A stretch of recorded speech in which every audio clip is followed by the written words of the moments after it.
suis né dans la région, j'ai vécu dans la région. Pour moi, la région de Liège, c'est la plus belle région du monde. Et quand je descends vers le bassin industriel liégeois, je suis particulièrement ému et content d'avoir vécu dans ce bassin-là. Content à la fois pour le paysage, mais surtout aussi parce que la classe ouvrière du bassin liégeois a toujours été à l'avant-plan des luttes sociales. Et quand on retrace son histoire, on ne peut pas s'empêcher de penser qu'elle a joué sa partition dans le concert de la promotion ouvrière d'une manière phénoménale.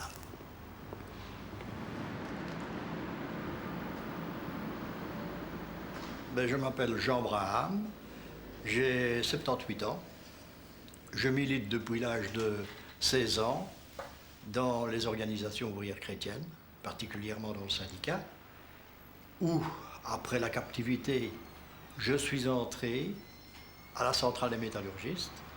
J'y ai pratiquement fait toute ma carrière syndicale jusqu'en 1981. Mon grand-père n'avait pas de pension, il a reçu une médaille, il en était fier. Il avait obtenu sur la fin de sa vie professionnelle de pouvoir faire le garde à l'entrée du laminoir.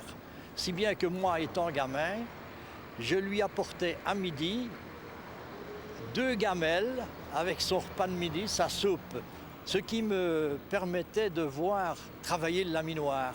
Ça, j'étais gamin, ça m'a toujours paru un travail extraordinaire. Mais nous sommes ici vraiment au centre de Seraing, où il y avait une passerelle qui surplombait le chemin de fer.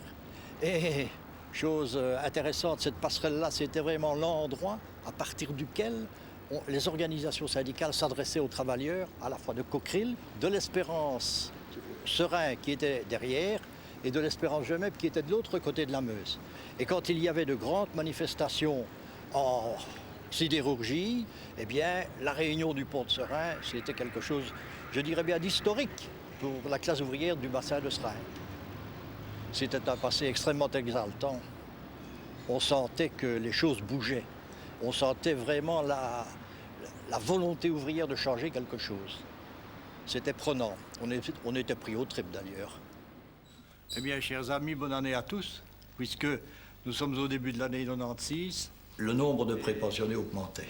Il y avait parmi eux beaucoup d'anciens militants qui réclamaient quelque chose, qui disaient « on ne va pas nous laisser tomber, nous autres, hein, on est encore capables de faire quelque chose ». En 79, nous avons convenu à Liège, et puis au niveau de la Wallonie avec l'accord de Robert Dant, de mettre en route un mouvement qui regroupe les prépensionnés, les pensionnés et les chômeurs âgés. On doit procéder à la réforme de la sécurité sociale, que l'actuel gouvernement doit aussi opérer la réforme du système de pension. Autant de choses qui nous concernent directement et pour lesquelles nous aurons certainement l'occasion de devoir nous retrouver, parler, débattre dans des réunions et qui sait peut-être, sait-on jamais, manifester un jour dans les rues de Bruxelles.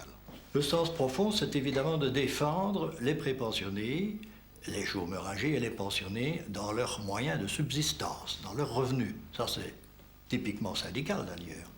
Mais c'est de le faire en collaboration, en union avec les autres, en union avec les actifs, en union avec les jeunes, en union avec les non-actifs, tenir compte des autres. Nous ne voulons pas être dans un ghetto, nous voulons faire partie d'un ensemble. Et avec un ensemble, lutter dans la même direction.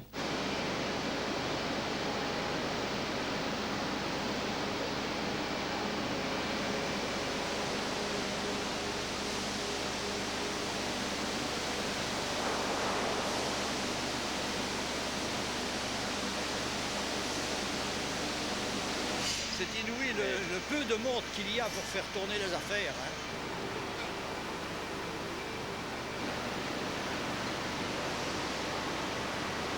Oui, il y a une chose qui est quand même remarquable, c'est qu'il fait excessivement propre à terre. Ah oui. Ah, pour le moment.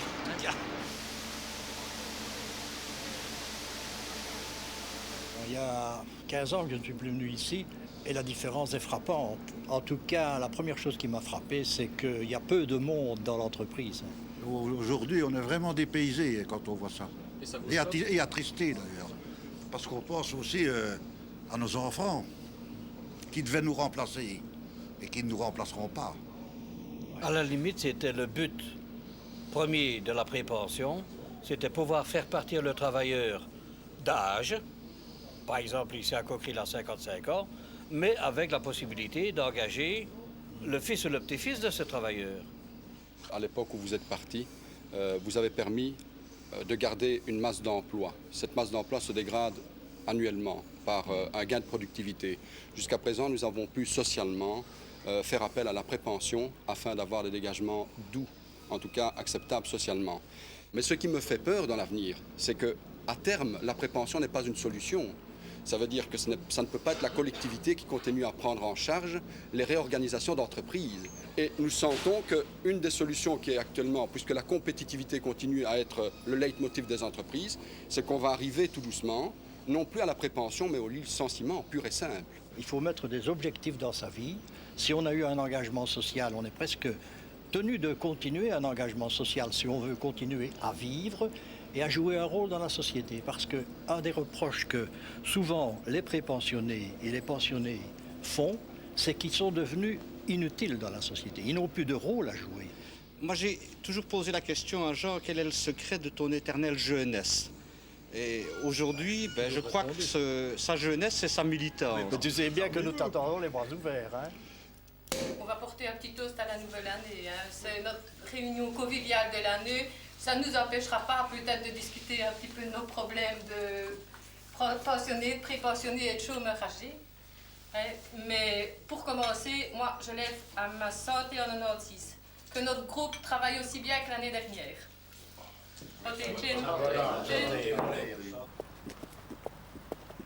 Je m'appelle Josette Nunet, j'habite Rochefort et j'ai 58 ans. Je suis restée femme au foyer pendant plusieurs années. J'ai élevé donc mes 2 enfants et j'ai commencé à travailler assez tard. Je suis devenue assistante en pharmacie et étant affiliée, je suis devenue aussi militante. Je crois que c'est un petit peu ma vie. Je crois que ça fait partie de ma personne. Je ne saurais pas vivre en voyant à côté de moi des gens qui ont des difficultés, etc. Je pense qu'il faut les aider, participer. À mon avis, ça fait partie aussi de mon bonheur. Vous regardez le numéro de lot. Ça veut dire quand le médicament a été fabriqué et vous comptez 5 ans. Et alors, en général, on dit que je milite à différents endroits et le lien que je vois, c'est justement la volonté d'essayer que les personnes soient des acteurs dans la société. Parfois, un médicament peut être remplacé par de l'écoute. Souvent, le médicament, pour moi, est quelque chose qui remplace cette écoute.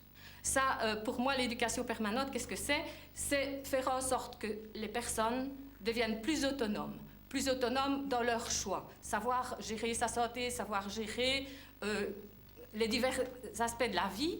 C'est aussi amener à plus de liberté par rapport à la publicité, par exemple, plus de liberté par rapport à ce que le médecin va dire ici dans ce cas-là.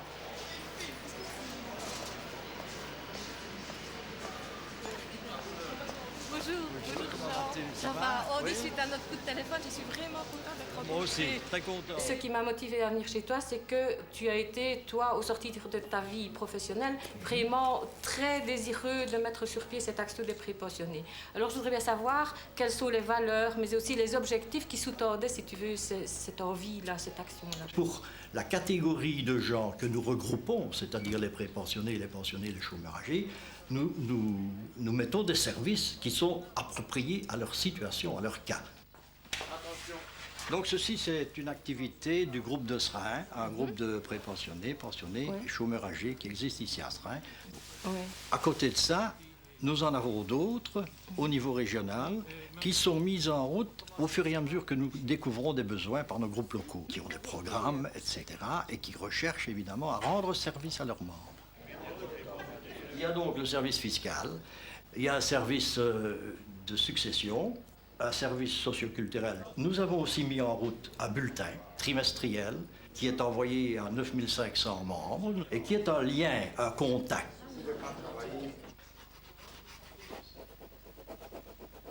Tu vois, René a lancé il y a maintenant 12, 13 ans, 14 ans, le groupe Regain qui s'occupe de réparer des jouets dont les gens ne veulent plus, pour les mettre gratuitement ou à un coût modeste au service des familles défavorisées. eh bien, nous donnons à n'importe quelle opinion politique ou religieuse quand la famille est en danger. Eh bien, je trouve que c'est aussi une idée qu'il faut actuellement valoriser au maximum, quoi. Et d'ailleurs, les gens qui travaillent ici sont de toute opinion également, quoi. Donc, est-ce que vous avez peur pour l'avenir de vos petits-enfants? oh, quand même, hein, quand même. Je préfère ma jeunesse où j'avais beaucoup de travail, peu de salaire, mais que j'avais du travail tant que j'en voulais et que j'ai quitté combien de fois l'usine, que mes petits-enfants qui ont des diplômes et qui n'ont pas de travail. Hein, et qu'on ne peut pas leur en vouloir, ils ont des diplômes. Et que leur dites-vous? Je leur dis d'espérer. Voilà, c'est tout ce que je peux leur dire pour le moment. Je leur dis ceci, moi.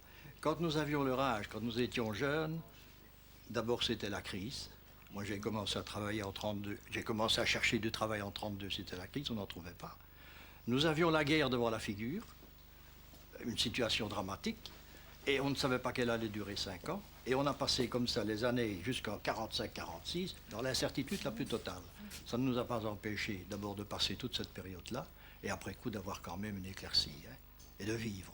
Donc, moi, je crois qu'il ne faut pas désespérer, que nous avons en nous, je parle au niveau de la Wallonie, au niveau de la Belgique et au niveau de l'Europe occidentale, les capacités pour surmonter la crise structurelle que nous avons devant la figure maintenant, mais qu'il faut que tout le monde se mette à la tâche, évidemment. Hein.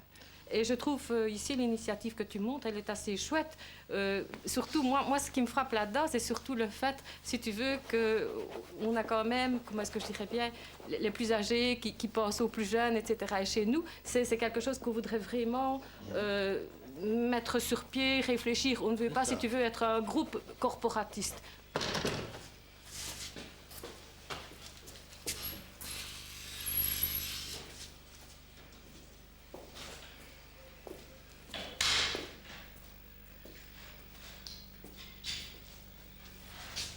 Bonjour Marcel. Bonjour Jean. Bonjour Sylvain. Ça va? Ça va? Oui? J'essaie de former les jeunes au maximum pour qu'ils puissent retrouver de l'emploi, pour les remettre dans le circuit du travail, pour pouvoir payer des pensions plus tard, qui payent pour nous, hein, parce que pour le moment, ça devient catastrophique. Il n'y a plus personne qui les veut, qu'on pensionne plus tôt et qu'on donne au moins la chance aux jeunes d'avoir du boulot. Si ça continue comme maintenant, ça va aller mal. Il n'y a plus beaucoup de boulot, il n'y a plus rien, quoi.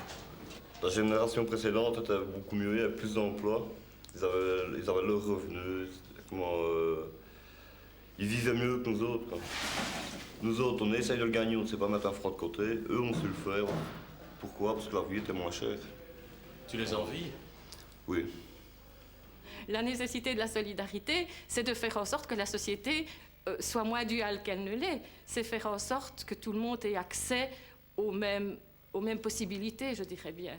Qu'on n'ait pas un enseignement qui se dualise, un enseignement pour les riches, un enseignement pour les pauvres. Qu'on n'ait pas une médecine qui se dualise, une médecine pour les riches, une médecine pour les pauvres. C'est ça, pour moi, la nécessité, la solidarité.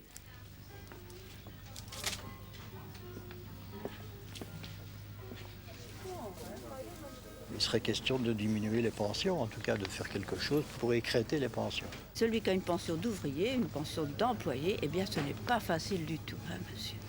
Tout en ne gaspillant pas ses sous, il faut y regarder. Il y a beaucoup de choses dont on se prive. On achète des affaires en solde, on regarde tout ce qui est en réclame, et il faut bien faire comme ça. Voilà, c'est tout ce que je voulais vous dire, moi, messieurs. Et qu'est-ce que vous demanderiez au gouvernement? Qu'on nous laisse au moins nos pensions, qu'on nous les augmente. Parce que depuis que nous avons M. Dehaene au gouvernement, les pensions n'ont plus augmenté. Que de contraire, on nous a retiré sur nos pensions. Rien contre M. Dehaene. Hein. Est-ce que le syndicat, Jean, peut encore faire quelque chose, là? Le syndicat, je l'ai dit tantôt, il essaye d'éviter le pire. Hein. Pour le moment, il est sur la défensive, il essaye d'éviter le pire. Et évidemment, il est sur la balle pour la discussion en ce qui concerne la réforme du système de pension. Parce qu'il n'y a pas seulement que les ouvriers, les employés, il y a les services publics, etc. Oui, bien sûr, il y a tout le monde est évidemment inquiet. Hein. À part ceux qui ont des pensions, évidemment. On essaye, l'organisation syndicale essaye, en tout cas nous autres, nous sommes décidés à défendre en tout cas les pensions les plus petites, jusqu'à un certain niveau, pour éviter que ceux-là ne tombent vraiment dans la misère. Enfin, hein.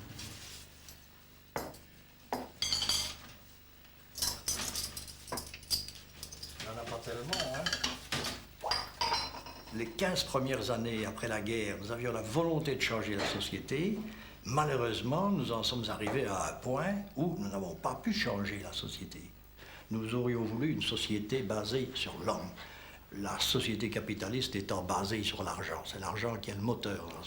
Mais on ne sent plus une volonté de changement de société.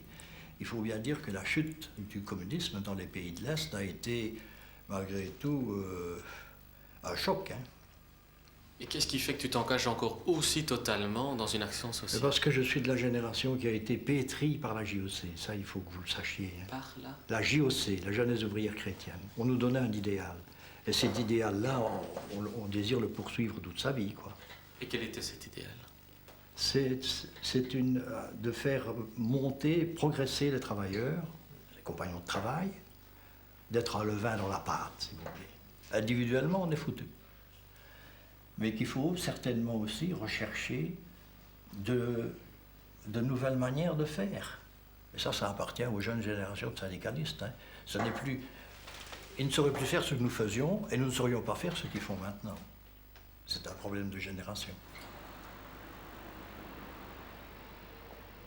Et qu'est-ce que tu attends, toi, encore de la vie, Josette? Moi, j'attends encore beaucoup de la vie.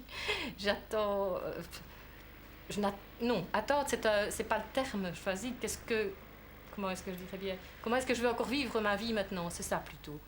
Mais bien, moi, ayant été militante toute ma vie, je vais continuer à être militante. Essayer, si tu veux, de partager avec un maximum de personnes. Si je fais de l'animation médicaments, si je suis militante au PPCA, si je vais à la maison des jeunes, si je travaille dans des groupes d'exclusion, etc., c'est parce que je veux absolument vivre dans la société. Je ne veux pas être exclue. À l'inverse de personnes qui disent « bon, ben, on a été exclus », moi je ne veux pas. Je veux encore être intégrée, etc., dans des circuits de convivialité.